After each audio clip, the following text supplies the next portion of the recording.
Hello everybody, my name is Luis Gutierrez and welcome to another episode of the Geek Press. Today we got some big news about Microsoft, and as all of you guys know already, I am a big Xbox fanboy, so of course we're just going to talk about the Xbox Game Showcase, and we're going to talk about the games that were shown off.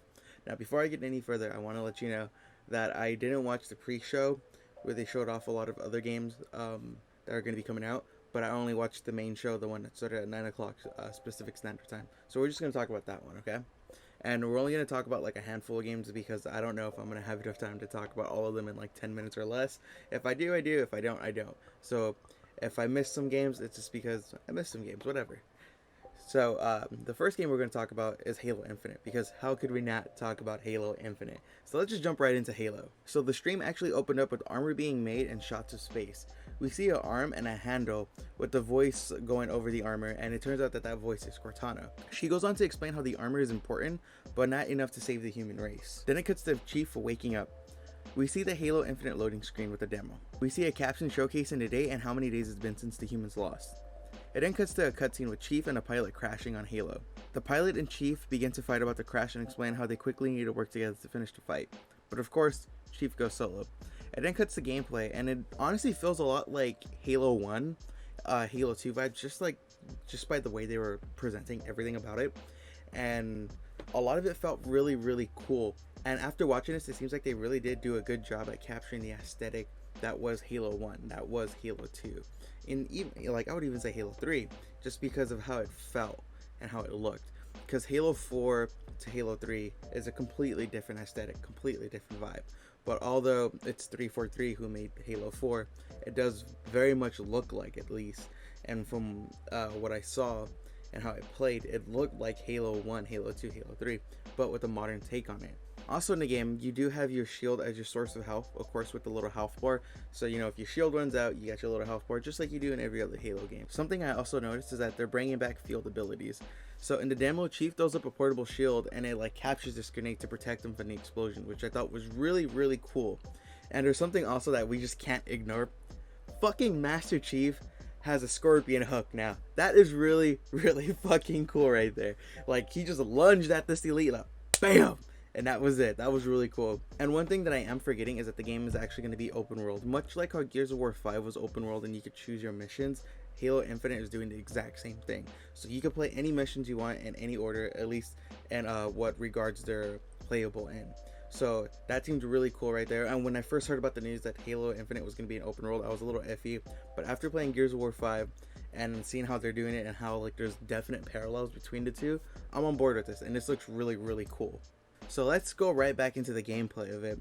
So after, you know, Chief is done being an absolute fucking beast, it cuts to a cutscene with the Brute, and he's explaining pretty much how they're going to take over the rings and how there's like no more challenge, but Chief, Master Chief, is the ultimate test for them. And it also seems like the person who could truly threaten this Brute is Master Chief, and this Brute is looking very much towards this fight with Master Chief, and this is going to be like the fight of the ages that's going to live long past them. And I'm super excited about this. And of course, I don't really know what they're going to do with the campaign, just because it seems like maybe they're either retconning stuff or they're just like flat out saying, okay, this happened, but you know, obviously a lot of you guys didn't care, so whatever. So a lot of the campaign is up in the air right now.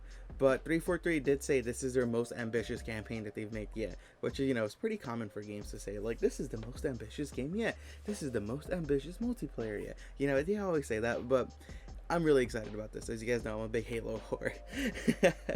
Now let's jump right into another game. One of the games that did get me really excited, but at the same time I have to hold back how excited I am, just because it was only a cinematic, was State of Decay 3. So it was all a cinematic, and the game opens up with a woman surviving in this harsh snow, and there's these wolves looking at her and like just ready to hunt her, and she just like does this primal scream to scare them away. It then later cuts to her walking in the snow, and she sees this wolf getting eaten, and you're just kind of like, what the hell? And then she scopes up on the wolf, and then what we see eating the wolf is a zombie deer, and then the zombie deer just screams at her, and then boom, State of Decay 3. That looked really, really cool, and it looked really awesome. I can't wait to see more State of Decay, just because State of Decay is one of those really, really fun zombie games, and if they could get like the graphics improved on this to make it look more realistic, that would be freaking amazing, because I am a whore for zombie games. And you know, it's like I said, I'm a fanboy for Microsoft, so if we get more of this, That is awesome. I love it, okay?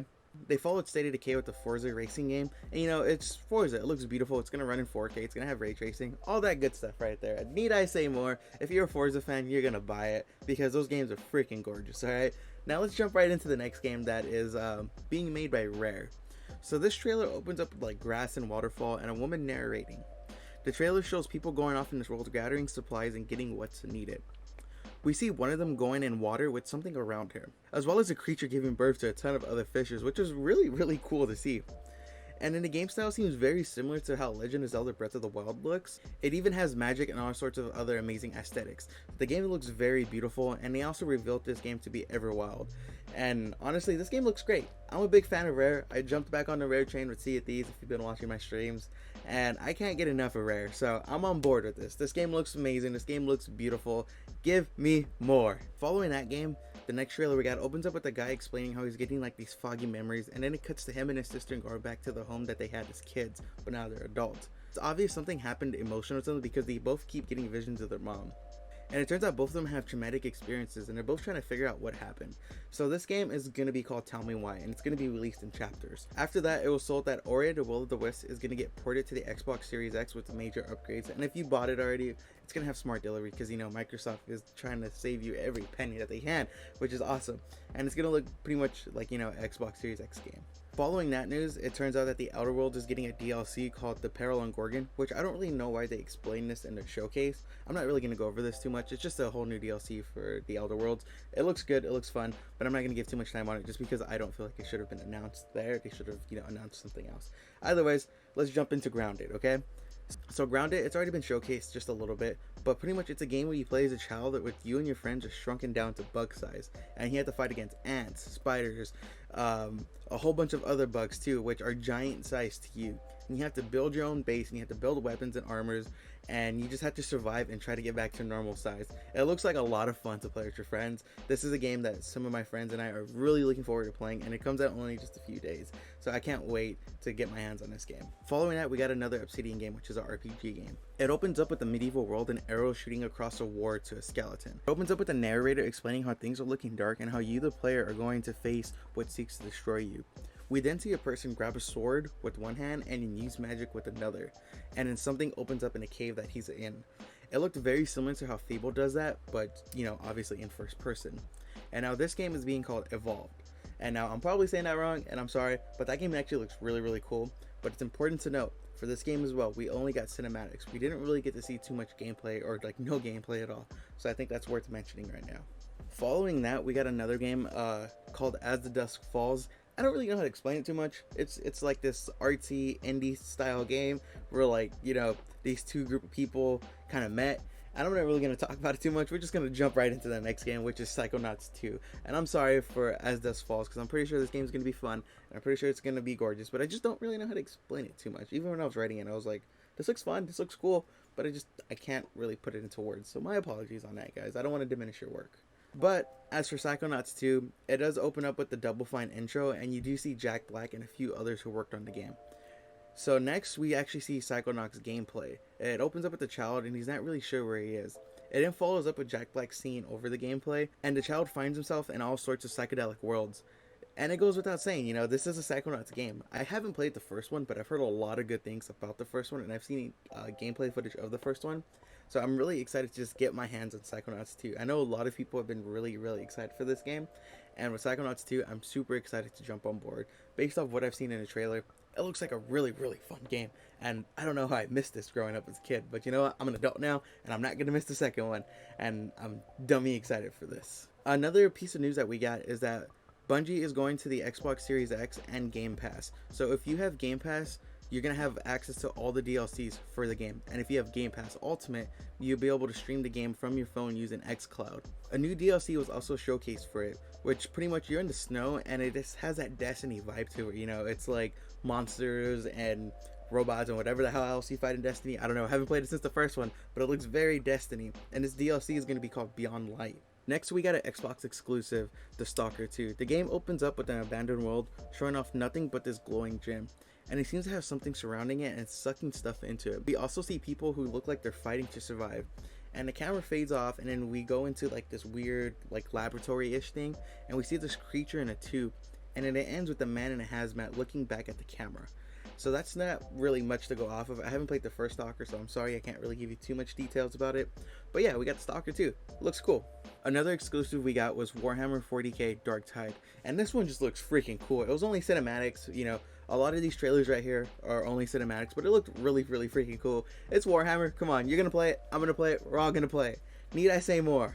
And another one that really hit me in my feels, when I first watched it, I was like, did they really need to showcase this? But then when I watched the trailer again and again and again and again, I'm like, yes, we need more of it. We are going to have a co-op and competitive version of Tetris, and it's going to be called Tetris Effect Connected. And it looks really cool because it's like 3 different games of Tetris merged into one with 3 different players all playing all together. And it looked really fun. And if you know anything about me, you know that I love Tetris. I love playing Tetris 99 on my Switch. Can't get enough of it. It's just a super fun, relaxing game to play. Even the Battle Royale version, I love it. We got another Xbox exclusive called The Gunk. So it opens up with a spaceship and a woman landing on a new uncharted planet. On this planet, she finds herself dodging lava and all sorts of things being thrown at her by the planet. While she's doing all of that, she's trying to suck up some kind of oil or gunk.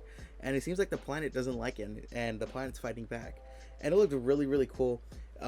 Microsoft is doing this whole new thing right now with all these new IPs, and they're obviously trying new things, and it looks really cool, and I can't wait to see what else they come up with, because it seems like they're getting all sorts of cool ideas, and give me more. As for the next trailer, we got more information on The Medium, which is a game that was shown off a little while ago. So in this trailer, the woman's explaining how someone got murdered, and then it follows her as she goes into this abandoned place. And something that was uniquely different about this game is that it cuts into 2 different gameplays. So in The Medium, you could travel in between worlds, and it was showing real-time footage of her in our world, and then her and the other world. And when she was in the other world, she looked super like, you know, demonic, or like just, she looked very different, is what I'm trying to say. And it showed the 2 cutscenes back to back, and her outfit was different. She even had powers in the other world, but in our world obviously she didn't. And it was just showing the so much differences between her world and their world. And it looked really cool just to see, depending on which world you're in, is going to affect the cutscene and obviously affect the gameplay of it. And this was something I thought was super cool, because you and I could be playing it and you'd be like, bro, I got this cutscene, but like, nah dude, I got this cutscene because I was doing this. And that looks awesome right there. And just to show them both running in real time, and from the looks of it, and this is me just speculating, I think you could just jump in between worlds whenever the hell you want. So that makes it even more cooler. Following that, we got a Sega JRPG game, Phantasy Star Online 2 New Genesis. Don't really know much about it, just gonna jump on to the next game, but it looked really cool, and the guy that they showed off in the trailer looked like Ida from My Hero Academia, so that's really cool, I guess. Following the Sega JRPG game, we got a new game from Remedy. So this game opens up with a woman explaining to a soldier how she sees his future, and she explains how the company is afraid of the weapon that he's going to become. After that, it then cuts the gameplay, as well as cinematics of the game, showing off some really cool slow motion effects and like time reversals, and it really does capture that Remedy feel that we all know and love. And this game was actually revealed as Crossfire X, and I have to say, I can't get enough of Remedy. After playing Control again, and after just looking back at Max Payne, I want more Remedy, and I'm happy that this is going to be an Xbox exclusive. It looked really fun and really unique, and what makes Remedy games Remedy games. Lastly, which was something I really didn't think we were going to get, just because I was like, man, they're really not going to show it off, and I was really kind of getting upset about it.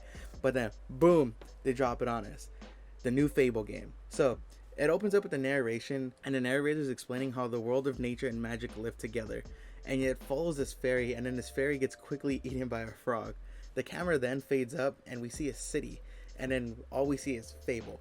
It's important to note that we obviously didn't see any gameplay. This was pretty much just one big cinematic trailer, but the fact that they've gone out and publicly said at this point, Fable is happening, and it's coming, which is something I already knew what was going to happen. We all knew it was going to happen. I reported on this prior, but I'm super excited. And something that's worth mentioning is that like all of these games that they announced that were Xbox exclusives, that they're all first party games, they're all going to be on Game Pass. So you don't really need to go out and buy them if you have a Game Pass subscription. So that is freaking amazing right here, that all the games that they announced are going to be on Game Pass. Just think about that. Think of all the money you're going to be saving just by paying this monthly subscription. And you know, it sounds like I'm getting paid by Microsoft to say this, but I promise you I am not. And I thought this was really big news, and overall this whole showcase was really great, and I'm really excited for the future of Xbox. And I hope you guys are just as excited as I am, because I think I'm leaning again towards Xbox, which usually I am because I do have a bias on that. But with all of that being said, my name is Luis Gutierrez. I know there was other news today, but I don't care. I'm talking about Xbox. And I hope you guys, like, subscribe, and turn on notification bell so you know when other videos go live. And if you guys want, please follow me on all of my social medias. I have the social medias for my personal, for my Twitch, and for the Geek Press. I'm gonna link all of them down below. You can follow me on Twitch, follow me on WordPress, and if you ever need anyone to talk to, literally for whatever reason, please feel free to hit me up. Ask for the Discord link, but just make sure that you guys grab it while it lasts, because it does expire after a little while, okay? And I'm always here for you guys, okay? And whenever you're watching me right now, I hope you have a great day, great night, great afternoon, and I love all of you guys. Take care, and I'll see you when I see you.